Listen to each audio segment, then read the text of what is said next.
पहला सवाल है, एक बेटे या बेटी का माँ बाप के प्रति क्या ऋण होता है। मेरे पिता भ्रष्ट व्यक्ति हैं, मुझे पसंद नहीं है,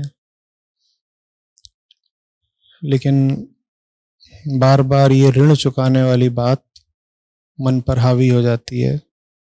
कुछ कहें। संतान का और माँ बाप का रिश्ता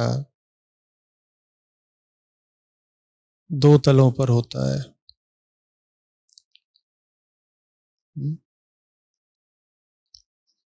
पहला तल है शरीर का। आपको शरीर माँ बाप से मिला है और इस रिश्ते में एक बात बिल्कुल निर्णीत रहती है, एकदम तय, कि शरीर तो माँ बाप से ही मिलेगा। दूसरे तल पर जो रिश्ता होता है वो चेतना का होता है।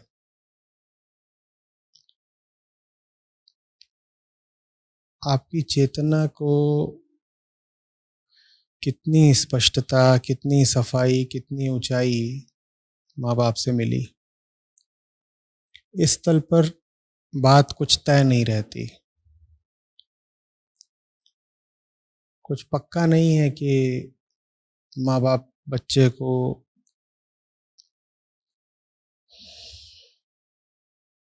मानसिक तौर पर, चेतना के तल पर कितना सहयोग, कितनी सामर्थ्य, कितनी ऊंचाई दे पा रहे हैं।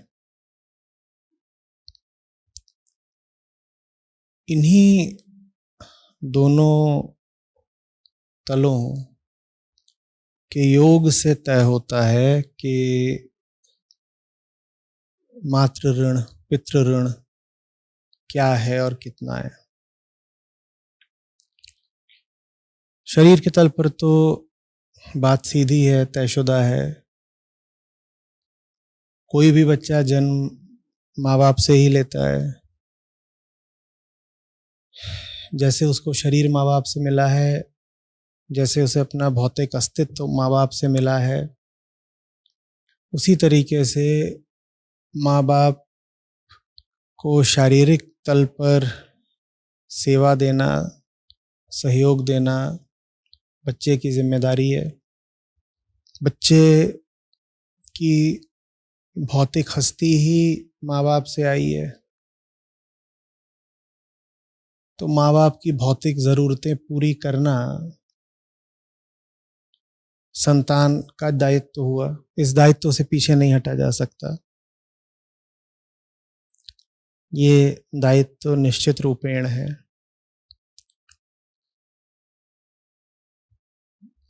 संतान बड़ी होती है, माँ बाप तब तक प्रौढ़ हो रहे होते हैं, फिर वृद्ध हो जाते हैं। उनको भौतिक, शारीरिक, आर्थिक सहयोग की जरूरत पड़ने लग जाती है। संतान का दायित्व है कि उस तल पर उनको जितना सहयोग दे सकता है दे। पर याद रखा जाए कि मैंने जरूरतों की बात करी है, मांगों की नहीं। जब बच्चा भी छोटा होता है तो माँ बाप इतना तो ख्याल रखते ही हैं कि जो उसकी वाजिब वैध जरूरतें हैं उनको ही पूरा करें। अगर बच्चे की सब ऊंची नीची, उल जुलूल, उठपटांग मांगे माँ बाप मानने लगे तो वो अच्छे माँ बाप नहीं कहलाएंगे। चॉकलेट भौतिक चीज ही होती है ना। अब बच्चा कह रहा है मुझे चॉकलेट ही चॉकलेट चाहिए, 50 अलग अलग तरह के खिलौने चाहिए, और माँ बाप वो सब कुछ उसको दिलवाना शुरू कर दें तो इसमें प्रेम नहीं है, ये तो मूढ़ता हो गई। उसी तरीके से संतान का दायित्व ये निश्चित रूप से है कि जैसे बच्चे की ज़रूरतें माँ बाप ने पूरी करी थी, वैसे ही माँ बाप की ज़रूरतें संतान पूरी करे, लेकिन विवेक का इस्तेमाल करके। जैसे बच्चे की हर मांग जायज़ नहीं होती, वैसे ही माँ बाप की भी हर भौतिक मांग जायज़ नहीं होती। भला हो कि माँ बाप में इतना विवेक हो कि वो कोई अवैध, अवांछित, अनुचित मांग करें ही नहीं। क्योंकि छोटा बच्चा अगर कोई मूर्खतापूर्ण मांग करता है तो उसे माफ किया जा सकता है, बच्चा है, छोटा है। पर माँ बाप अगर अनाप शनाप मांगे करना शुरू कर देते हैं संतान से, तो ये बात कुछ समझ में आने वाली नहीं है। तो मामला जरा सूक्ष्म है, और अभी हम सिर्फ भौतिक तल की बात कर रहे हैं, और हम कह रहे हैं भौतिक तल पर ऋण निश्चित रूप से है, क्योंकि ये जो बच्चा है छोटा, इसने बहुत कुछ लिया है। आप यदि यह दलील भी दें कि जब छोटा बच्चा ले रहा था तब तो उसमें लेने या न लेने का चयन करने की क्षमता ही नहीं थी। 3 साल का बच्चा है, वो ये चुनाव भी कैसे कर सकता है कि उसे कितना लेना है, कितना नहीं लेना है। तो भी ये दलील बहुत दूर तक नहीं जाती, क्योंकि 10 साल, 12 साल, 14 साल का होते होते तो संतान इस हालत में पहुंच ही जाती है कि उसे पता होता है कि वो माँ बाप से कितना ले रही है। तो ये जो ऋण लिया जाता है माँ बाप से, ये अनजाने में ही नहीं रह जाता है, जानते बूझते भी लिया जाता है।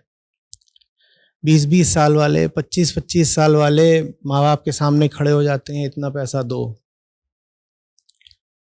कभी तो पढ़ाई के लिए मांग लेते हैं, कभी व्यापार के लिए मांग लेते हैं, और कई बार तो बस यूं ही मौज मस्ती के लिए। तो ऋण तो निश्चित रूप से है। आपने जो लिया है धन, वो आपको लौटाना चाहिए ही। और वो जो आपने लिया है वो आपने काफी लिया है। आप कहेंगे गिनती क्या है? कोई गिनती करने की जरूरत नहीं है। जैसे आपकी जरूरतों का ख्याल रखा गया, वैसे ही आप उनकी जरूरतों का ख्याल रख लीजिए।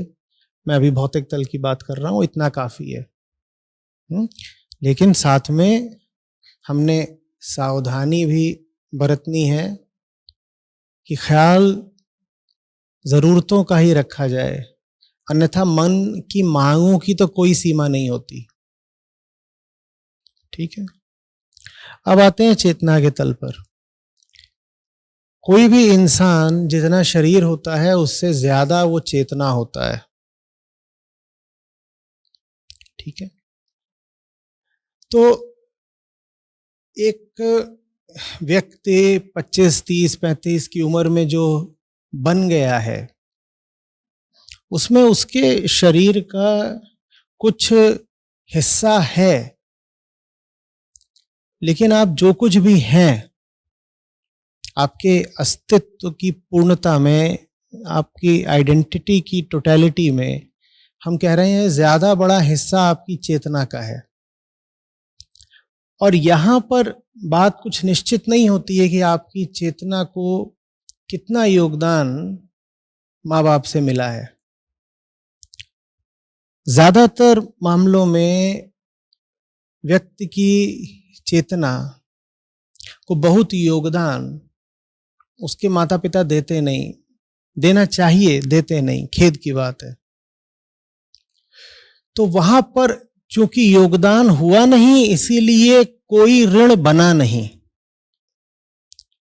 जब मिला ही नहीं तो कर्ज काहे का? कर्ज की बात तो तब होती है ना जब कुछ मिला हो। चेतना के तल पर अगर संतान को अपने अभिभावकों से कुछ मिला ही नहीं, या बहुत कम मिला, या कई बार तो जो मिला वो विकृत और विषैला मिला, तो ऋण कैसा? ऋण कैसा? तो उस तल पर अनिवार्य निश्चित कुछ नहीं है कि कोई ऋण है भी। उस तल पर तो आपको निर्णय करना पड़ेगा कि एक व्यक्ति के तौर पर एक सचेतन वयस्क युवा बनने की प्रक्रिया में आपको अपने अभिभावकों से कितना सहयोग मिला है, और जो मिला है वो फिर एक विशेष तरह का ऋण होता है। भौतिक तल पर तो ऋण बहुत सीधा होता है, कि रुपया लिया है, रुपया लौटाओ। चेतना के तल पर जो मिलता है वो एक अलग तरह का ऋण होता है। वहां क्या करना होता है? वहां ये करना होता है कि अगर पाया है तो बांट दो, क्योंकि उसको लौटाओगे कैसे? जिसने तुमको दिया है उसके पास पहले से है, तभी तो तुम्हें दिया। उसको तुम लौटा कैसे दोगे? माँ बाप आपके ऊपर रुपया लगाते हैं तो उनका रुपया घट जाता है, पर माँ बाप अगर आपको ज्ञान देते हैं तो उनका ज्ञान घट नहीं जाता ना। तो रुपया अगर आपको मिला है तो प्रेम के नाते, जिम्मेदारी के नाते आपको वो रुपया वापस लौटाना है, चाहे उसे कर्तव्य मान लो, चाहे उसे प्रेम मान लो। लेकिन अगर आपको ज्ञान मिला है, गहराई मिली है माँ बाप से, तो उसको लौटाने का कोई सवाल नहीं उठता। वो लेंगे ही नहीं वापस, वो ले सकते ही नहीं वापस। ये चीज ऐसी नहीं है जिसे वापस लौटाया जा सके। तो फिर इसे क्या करना होता है? इसे बांटना होता है। यही माँ बाप के प्रति सच्ची निष्ठा होती है। उनसे आपने जो पाया उसके अनुग्रह की यही सच्ची अभिव्यक्ति होती है। फिर लोग भी देखा नहीं है कैसे पूछते हैं, इतना अच्छा काम कर रहा है, बताओ किसकी औलाद है? ये क्यों पूछ रहे हैं वो? आप कोई बहुत अच्छा काम कर दें तो कई बार टिप्पणी आती है, धन्य है वो माँ बाप जिन्होंने ऐसे लाल को जन्म दिया। ये टिप्पणी क्यों आती है? ये आप परोक्ष रूप से अपनी ऋण अदायगी कर रहे हैं। आपने दिया एक तीसरे को और धन्यवाद मिला माँ बाप को। दिया आपने किसी तीसरे को और धन्यवाद किसको मिल रहा है? आपके माँ बाप को मिल रहा है। ये मामला जमा। ये बात मस्त है ना कुछ? मैं चाहता हूं हर संतान अपना ऋण इन दोनों तरीकों से उतारे। माँ बाप की कोई शारीरिक आवश्यकताएं हैं, उन्हें अस्पताल ले जाना है, उनको धन की जरूरत है, और संतान ऐसे मौके पर पीठ दिखा दे तो धिक्कार है। तुम्हें एक दिन रात में भूख लग जाती थी, तुमने रात में 2 बजे सोते से अपनी माँ को उठा दिया होगा। कभी रात में 3 बजे अपने बाप को बोला होगा, जाओ वहां पे रेलवे स्टेशन पे गोलगप्पे मिलते हैं, वहां से लेकर के आओ। वो बेचारे भागते चले गए। और अब अगर उनको किसी बात के लिए तुम्हारी शारीरिक उपस्थिति की जरूरत है और तुम कहते हो नहीं साहब हम आपके काम नहीं आ सकते, तो ये बात ठीक नहीं है। तो भौतिक तल पर ऋण लौटाइए। उसका तरीका ये है कि अगर रुपए की जरूरत है, आपकी शारीरिक उपस्थिति की जरूरत है, आपकी किसी और सहयोग की जरूरत है, तो दीजिए। लेकिन वो बात वहीं खत्म हो जाती है। हमने कहा उस तल पर जरूरतों का ख्याल रखना है, मांगों का नहीं। ठीक है? जैसे माँ बाप ये देखते हैं ना, ये निर्णय करते हैं ना कि बच्चे की कौन सी मांग पूरी करनी है और कौन सी मांग पूरी नहीं करनी है ना? क्योंकि माँ बाप वयस्क थे तब, तो उनके पास विवेक की एक क्षमता थी कि वो देख सकते थे कि बच्चे की कौन सी मांग माने, कौन सी नहीं। वैसे ही बच्चा भी जब वयस्क हो जाए तो उसे भी मांगे मानने से पहले अपने विवेक का इस्तेमाल करना पड़ेगा कि इनकी कौन सी मांग माननी है और कौन सी मांग नहीं माननी है। आप सारी मांगे मान लें, बिल्कुल ठीक नहीं है। आप कोई मांग नहीं मान रहे, यहां तक कि जरूरतें भी नहीं मान रहे, ये बात तो एकदम ही ठीक नहीं है। दोनों ही अतियों से बचना है। तो ये हुआ भौतिक तल। और जो चेतना का तल है, उस पर मैंने कहा लौटाने का सवाल नहीं उठता, या ये कहिए वहां लौटाना एक खास तरीके से होता है। वहां लौटाने का नाम होता है बांटना। मुझसे पूछा जाए कि सबसे अच्छा तरीका क्या है उऋण होने का, ऋण मुक्त होने का, तो मैं कहूंगा वो चेतना वाला तरीका। काश के सब अभिभावकों और उनकी संतानों के संबंध ऐसे हों कि संतानें उऋण चेतना के तल पे ही हो रही हूं। कि माँ बाप ने उनको ऐसा पाला है, ऐसा पाला है, उनके भीतर ऐसा प्रकाश भर दिया है कि वो बच्चा पूरी दुनिया को रोशन करे दे रहा है। किसी ने तुमको रोशनी दी, तुम लौटाने जाओगे क्या? रोशनी लौटाई नहीं जाती। रोशनी को कई गुना बढ़ा दिया जाता है दूसरों को रोशन करके। ठीक है, समझ में आ रही है बात? भगवान श्री प्रणाम। शरीर के तल का तो स्पष्ट हो गया कि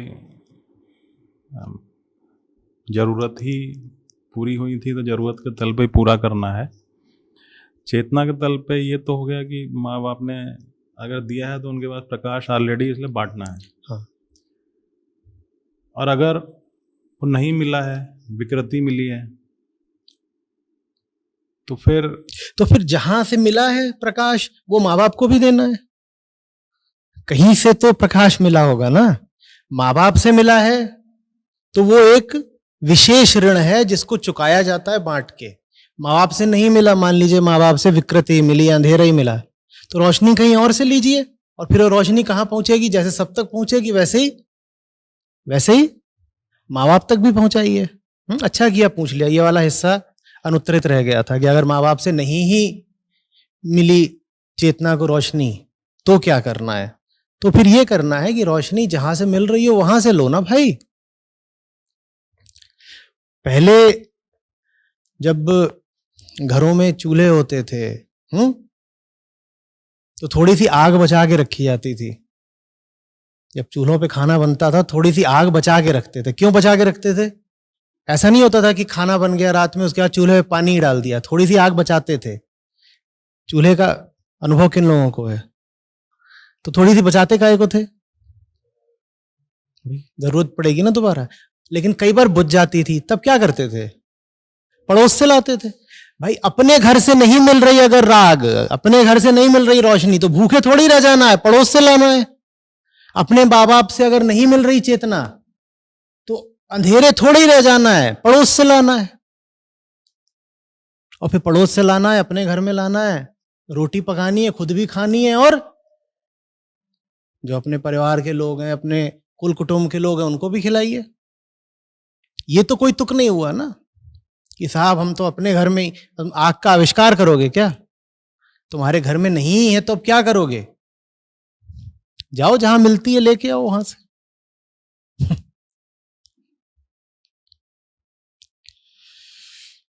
अभी आप और कुछ पूछना चाहते हैं? जो बांटने वाली बात है तो घर वाले तो लेते नहीं। हाँ, मुझे पता था यही है।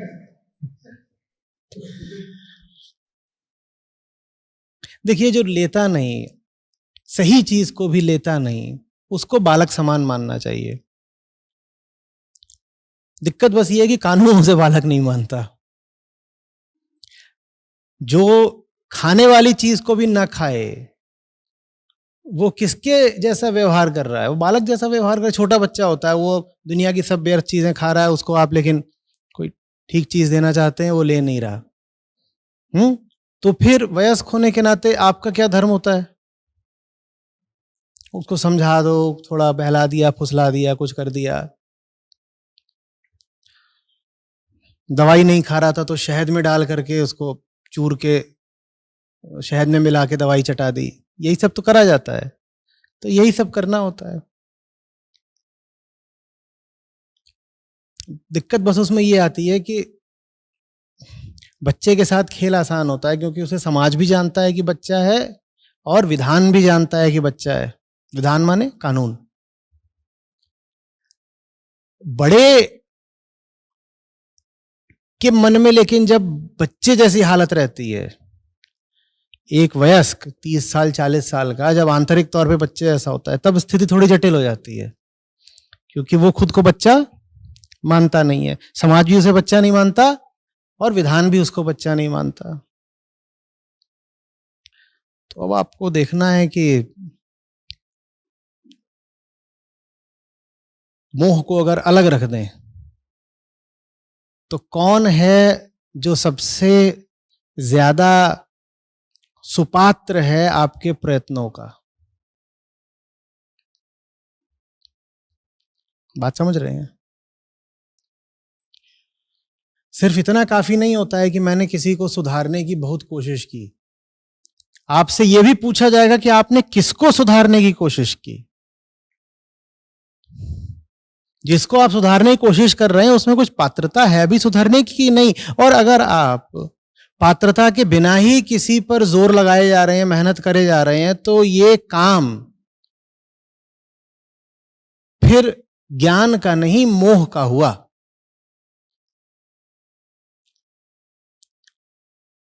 भाई मैं कहूं कि मैं देखो भूखा रह गया, क्यों? क्योंकि मैं अपना खाना दूसरों को खिला रहा था।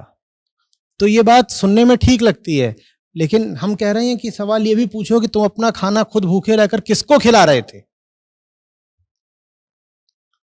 कहीं ऐसा तो नहीं किसी ऐसे को खिला रहे थे जिसकी अभी खाने की कोई नियत ही नहीं है, या जिसको अभी खाने की कोई जरूरत ही नहीं है, या जो बस अभी थोड़ा सा ही भूखा है उसको खिला रहे थे? क्यों? क्योंकि वो तुम्हारे रिश्ते में लगता था, उससे तुम्हारा मोह बैठा हुआ था, तो तुम लगे हुए थे इसको खिला दूं। और जब तुम उसको खिला रहे थे, बगल में एक दूसरा खड़ा हुआ था जो वास्तव में बहुत भूखा था, उसे खाने की सख्त जरूरत थी, लेकिन उसको तुमने नहीं खिलाया क्योंकि तुम्हारा मोह नहीं था उससे। ये भूल बड़ी सूक्ष्म है और बहुत भारी पड़ती है। त्याग कर तो रहे हो, पर किसके लिए? मेहनत कर तो रहे हो, पर किसके ऊपर?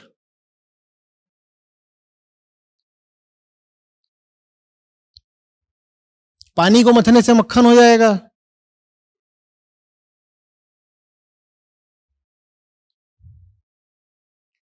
पुराने लोगों ने पूछा है ना।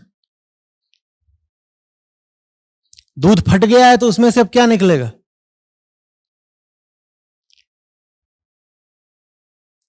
किसके ऊपर मेहनत कर रहे हो भाई? और वहां पर चयन में धोखा नहीं हो गया है, वहां मामला धोखे का नहीं है, वहां मामला सिर्फ मोह का है। आपके पास बहुत ज्ञान है, आपके पास बहुत ऊर्जा है दूसरों पर मेहनत करने की, आप बेशक करिए, लेकिन ये तो देख लीजिए कि इस वक्त सबसे ज्यादा अधिकारी कौन है आपके प्रयत्नों का, उसके ऊपर मेहनत करिए।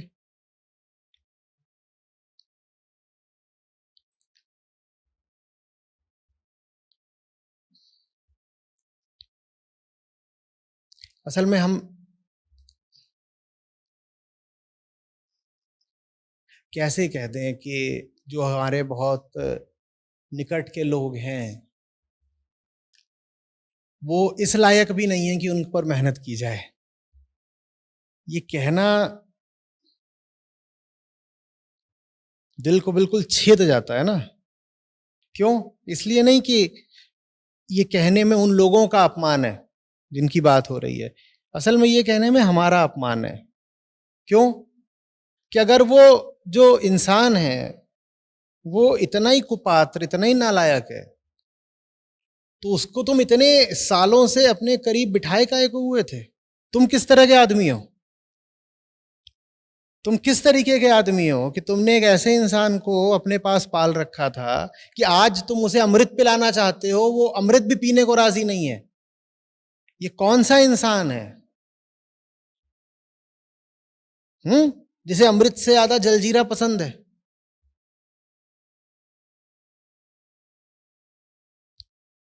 और जैसा भी है, तुम कैसे हो कि तुमने ऐसे को पकड़ रखा था।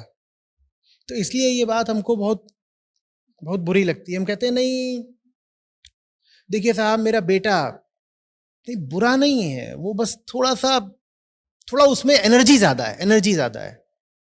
वो अभी 5-7 लोगों का सर फोड़ के आया है, ठीक है, और ये बाप राम की सफाई है। क्या बोल रहे हैं? नहीं वो उसमें बुरा नहीं है, दिल का तो बहुत ही साफ है। मैं कह रहा हूं बताइए, मासूम है, बस उसमें एनर्जी थोड़ी ज्यादा है, तो बीच बीच में 5-7 का सर फोड़ देता है।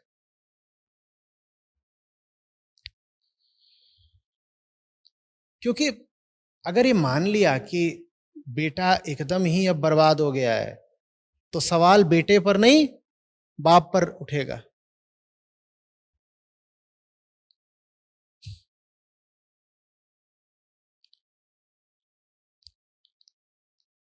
लेकिन एक गलती का जवाब दूसरी गलती तो नहीं हो सकती ना, या हो सकती है?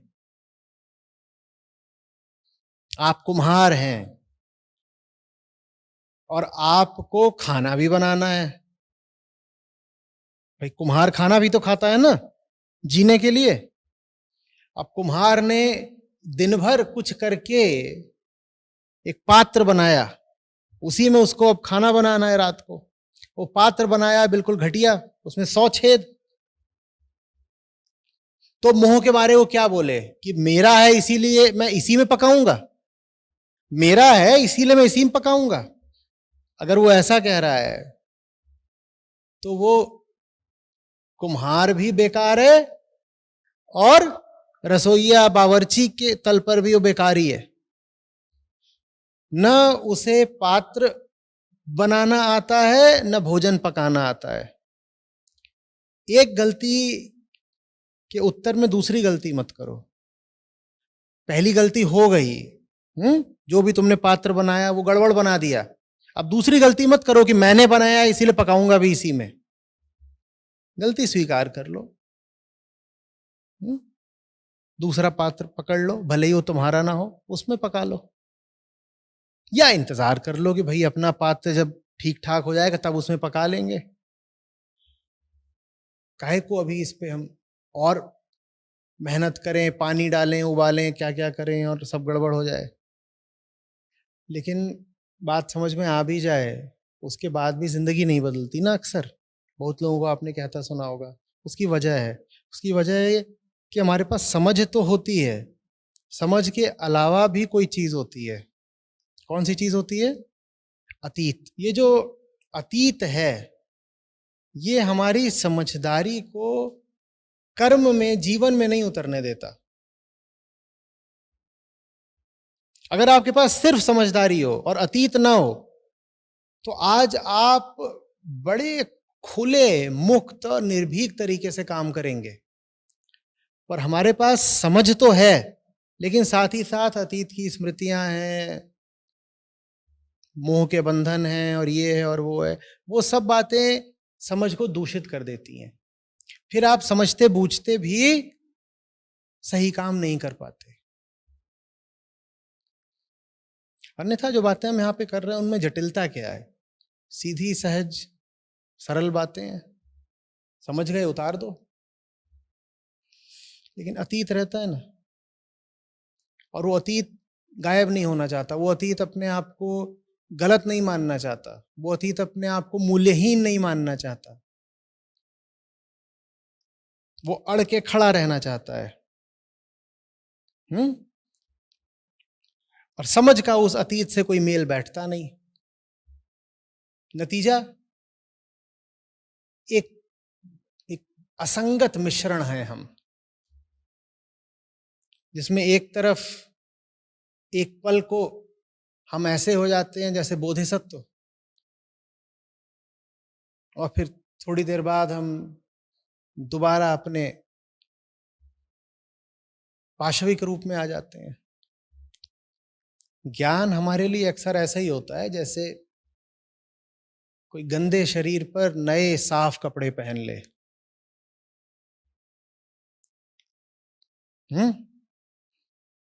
शरीर गंदा ही है, उसकी सफाई नहीं करनी, उसके ऊपर नए साफ कपड़े पहन लिए और उस पर इत्र भी लगा लिया। ज्ञान हमारा ऐसा ही होता है। लोगों के कपड़े दुनिया में बाहर से गंदे होते हैं, हमारे कपड़े भीतर से गंदे होते हैं, बाहर से साफ होते हैं। क्योंकि गंदगी बाहर से तो बाद में आएगी, पहले तो भीतर ही है। तो भीतर की गंदगी अभी अभी जो नया ज्ञान पहना है उसको भी गंदा कर देती है। हो सकता है आपका जो ज्ञान है वो संसार प्रूफ हो, कि साहब इस ज्ञान को संसार की ताकतें गंदी नहीं कर सकती, तो वो उसमें जो भी प्रूफिंग होगी वो किस तरफ से होगी? बाहर से होगी। भाई बाहर से गंदा नहीं हो सकता, पर अब जिसने पहन रखा है वो अंदर से ही गंदा है, तो अंदर से तो गंदा हो जाएगा ना। तो इसी तरीके से हमें भी जो भी ज्ञान मिलता है उसको हम अपने अतीत के ऊपर पहन लेते हैं, उसको हम अपने अज्ञान के ऊपर पहन लेते हैं, तो वो भीतर से ही गंदा हो जाता है, फिर वो ज्ञान हमारे किसी काम नहीं आता। जिन भी लोगों की ऐसी स्थिति हो कि उन्हें ज्ञान तो खूब मिला है पर जिंदगी नहीं बदल रही, वो समझ ले कि उनके साथ एक ही चीज चल रही है, अतीत का बड़ा भारी बोझ, उसको वो राजी नहीं हो रहे छोड़ने को। और उसको छोड़ने का ये मतलब नहीं होता कि कुछ भौतिक तल पे छोड़ छाड़ के भाग जाना है, कि फैक्ट्री त्याग दी, घर त्याग दिया, दुकान छोड़ दी, नौकरी, ये सब नहीं होता। उसका मतलब होता है गलतियों को गलती मान लिया, फिर उनके साथ कोई सुखद छवि जोड़ कर नहीं देखी कि ये तो बड़ी प्यारी चीज है, ये तो मेरा तो ऐसा था, मेरा तो वैसा था। एक बार को दर्द होगा, ये चीज कचोटती है कि मैं अपनी पूरी जिंदगी को एक लंबी चौड़ी गलती कैसे मान लूं। तुमसे इस क्षण को, आज के जिंदा जीवन को गलती मानने को नहीं कहा जा रहा भाई, तुमसे उसको गलत मानने को कहा जा रहा है जो बीत चुका है, जो मुर्दा है, जो अब है ही नहीं। उसको अगर मान भी लोगे कि गलत था तो तुम्हारा क्या छिन जाएगा बताओ। तुमसे नहीं कहा जा रहा कि तुम अपने 40वें साल में आज जो पल जी रहे हो उस पल में भी तुम एक गलत इंसान हो, और तुम्हारी जिंदगी तो अभी है ना, इसी क्षण में है ना। तुम अभी जो हो उसको गलत नहीं कहा जा रहा, बल्कि वो तो बहुत सही हो जाएगा अगर पीछे जो कुछ था उसको गलत मान ले, और पीछे जो कुछ था उसको तो पीछे छोड़ा है ना। तो क्या समस्या है? एक और बात पूछनी जाए, जो कुम्हार ने बर्तन बनाया, छेद वाला खराब बनाया, वो पॉइंट वो तो क्लियर हो गया कि हम मानेंगे कि भाई हमने बनाया तो अपने पे आ ही रही है। लेकिन जो मैं अपने में देखता हूँ कि प्रयास ये रहता है कि अगर ये सही हो जाए तो जिस दिशा में जाना चाहते हैं तो गति बढ़ जाएगी। वो लालच पकड़े हुए है। नहीं, वो लालच इसलिए पकड़े हुए हैं क्योंकि आप जिस दिशा में जाना चाहते हैं आप कुम्हार बन के ही जाना चाहते हैं। तो आप कह रहे हैं मैं उस दिशा में जाऊंगा ही तभी जब मैं अपने साथ ये दोनों अपने बर्तन पकड़े हुए रहूंगा, तभी जाऊंगा।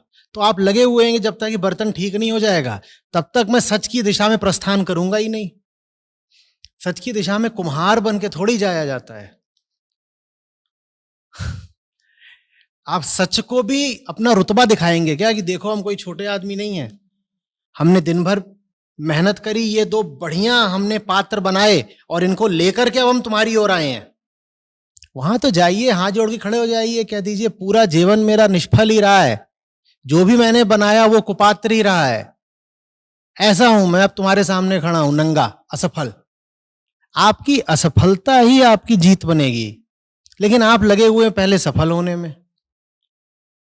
कि मैं तो एक बिल्कुल सक्सेसफुल फैमिली मैन बनकर जाऊंगा सत्य के पास, और वहां कहूंगा ये देखो हमें देखिए साहब, हम बिल्कुल नमूने हैं, आदर्श हैं, रोल मॉडल हैं।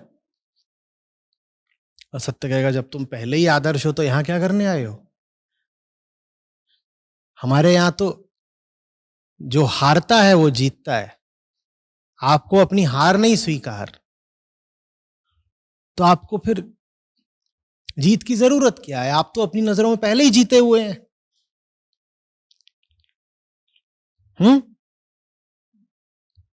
हमारी हालत ऐसी रहती है। अभी पिछले साल के लॉकडाउन में यहाँ पर हुआ कि भाई सब लोग अपना अपना खाना आप खुद बनाएंगे। तो यहाँ महाराज ने अपना खाना बनाया, वो खाना एकदम ऐसा कि माने मुर्दे को खिला दो तो वो चीख के भागे। तो जब अब दो दो लोगों का दल बनता था कि 2 लोग बनाएंगे 2 लोग बनाएंगे, तो 2 जनों ने बनाया, बाकी सबने उस खाने का बहिष्कार कर दिया कि साहब कोई नहीं खाएगा, ये छोड़ो। अब ये जो 2 लोग हैं काहे को माने कि हमने ये ऐसा जहर तैयार करा है? तो ये सबसे बोल रहे नहीं हमने बढ़िया बनाया है, तुम ही लोगों की नाक ज्यादा ऊंची है, तुम खाना नहीं चाहते, बड़े बादशाह हो रहे हो। इन्होंने क्या किया कि दूसरों को दिखाने के लिए भरपेट खाया, और फिर जो होना सा तो हुआ। माहौल खराब करा, शौचालय खराब करा, हवा खराब करी, सब। मैंने पकाया है ना, तो खराब कैसे हो सकता है? पहली गलती करी तुमने ऐसा पकाया, और दूसरी गलती करी उसी को खाया। हम ये एक के ऊपर एक 2 गलतियां करते हैं अपनी जिंदगी में। अरे फेंक दो। मान लो कि तुम्हें पकाना नहीं आता, दोबारा पकाओ। या कम से कम भूखे सो जाओ, पर ये जो पकाया है इसी को तो मत खाते जाओ। अब हम ऐसा भोजन करके सच की दिशा में यात्रा करना चाहते हैं। हम कहते हैं सच की तरफ जाएंगे और अपना पकाया हुआ सब भीतर लेके जाएंगे। ये जो तुमने पकाया है जीवन भर, इसको भीतर लेकर के सच की तरफ नहीं बढ़ पाओगे आगे। उपवास करना सीखिए। उपवास का यही मतलब होता है असली। उनके साथ तो आप भैंसे वाले की दिशा में भी नहीं जा पाएंगे। पहली लहर आई, दूसरी लहर आई, इसमें इतना तो सीख लीजिए कि घर में एक को हो जाता है तो ये थोड़ी कहा जाता है बाकी सब घर वाले हैं वो आके इससे गले मिल सकते हैं।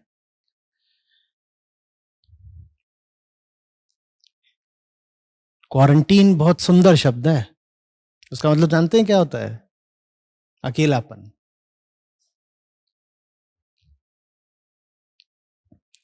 वो वायरस भी आपको बता देता है कि आप कितने अकेले हो। वायरस ही है एक।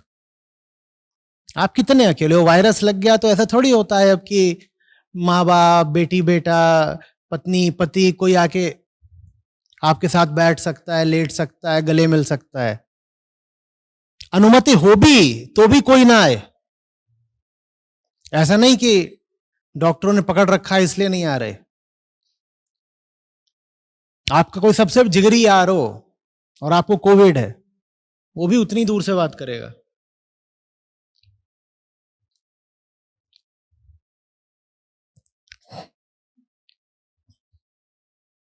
ये लोग कोरोना वार्ड तक तो साथ जाएंगे नहीं।